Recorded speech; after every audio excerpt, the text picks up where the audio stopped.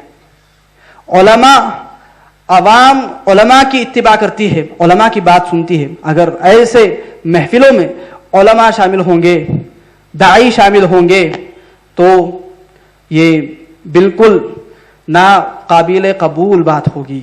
شریعت میں بڑا گناہ ہے، شریعت میں بڑا گناہ ہے. تو ایسی محفلوں میں ہمیں جانے سے بچنا چاہیے، اگرچہ کہ وہ ہمارے قریبی رشتہ دار ہی کیوں نہ ہوں، اگرچہ کہ وہ ہمارے قریبی رشتہ دار ہی کیوں نہ ہوں. اللہ کی فرما برداری میں، اللہ کی نافرمانی میں غیر اللہ کی فرما برداری جائز نہیں ہے. لا طاعت لمخلوق فی معصیت الخالق. تو یہ ساری برائیاں ہیں، یہ ساری برائیاں ہیں. اور افسوس کی بات یہ ہے کہ ان برائیوں کو برائی نہیں سمجھا جاتا، ان برائیوں کو برائی ہی نہیں سمجھا جاتا. ایسے لوگوں کے ایمان کمزور ہیں. اللہ کے نبی صلی اللہ علیہ وسلم نے حدیث میں فرمایا، صحیح مسلم کی حدیث ہے، من رأى منکم منکرا فلیغیرہ بیدہ. جو شخص تم میں سے کسی برائی کو دیکھے تو وہ اپنے ہاتھ سے روکے. وَإِن لَمْ يَسْتَطِعْ فَبِلِسَانِهِ. اگر ہاتھ سے روکنا مشکل ہو جائے، طاقت نہ رکھے، تو وہ اپنی زبان سے کہہ کر روکے. وَإِن لَمْ يَسْتَطِعْ فَبِقَلْبِهِ. اگر یہ بھی مشکل ہو جائے تو کم از کم دل میں برا سمجھے. دل میں برا سمجھنے کا تقاضا یہ ہے کہ وہ ان محفلوں میں شامل نہ ہو. اگر یہ بھی نہیں ہے، اللہ کے نبی صلی اللہ علیہ وسلم نے فرمایا دل میں برا سمجھنا، فَذَلِكَ أَضْعَفُ الْإِيمَانِ. یہ ایمان کا آخری درجہ ہے، یہ ایمان کا آخری درجہ ہے. اب یہ بتائیے کہ اگر برائی کو برائی ہی نہ سمجھا جائے تو اس کے دل میں ایمان کہاں رہا؟ ایمان کا آخری ادنا درجہ بھی نہیں ہے. ایمان کی کمزوری ہے، ایمان کی کمزوری ہے. تو ایسی سارے محافل میں نبی کریم صلی اللہ علیہ وسلم کی سنتوں کا مذاق اڑایا جاتا ہے، نبی کریم صلی اللہ علیہ وسلم کی مخالفتیں کی جاتی ہیں، جن کو ہم اسوہ مانتے ہیں، عبادات میں اسوہ مانتے ہیں، نمازوں میں اسوہ مانتے ہیں. آپ صلی اللہ علیہ وسلم کی ساری زندگی ہمارے لیے اسوہ ہے، آپ کا ہر طریقہ عمل ہمارے لیے اسوہ ہے. ضرورت اس بات کی ہے کہ ہم ان نکاح کی محفلوں میں ان سارے رسومات سے بچیں اور نبی کریم صلی اللہ علیہ وسلم کی تعلیمات کی روشنی میں ہم اپنے نکاح منعقد کریں، اپنے رشتہ داروں کے نکاح منعقد کریں۔ اللہ رب العالمین سے دعا ہے کہ اللہ رب العالمین ہمیں ان سارے رسومات سے بچائے۔ اگر ہم سے یہ لغزشیں ہو چکی ہیں تو اللہ رب العالمین ہماری ان لغزشوں کو معاف فرمائے اور ہمیں یہ توفیق بخشے کہ ہم آئندہ اس میں داخل نہ ہوں۔ آمین وآخر دعوانا الحمدللہ رب العالمین۔ السلام علیکم ورحمۃ اللہ وبرکاتہ۔ جزاک اللہ خیر شیخ جاوید عمری صاحب کا، جنہوں نے ہمیں بہت سارے اسلامی معلومات دیے۔ اللہ رب العالمین سے دعا ہے کہ اللہ رب العالمین ان باتوں پہ عمل کرنے کی توفیق عطا فرمائے۔ اور مجلس کی برخاست کی دعا پڑھ لیں۔ سبحانک اللہم و بحمدک اشہد ان لا الہ الا انت استغفرک و اتوب الیک۔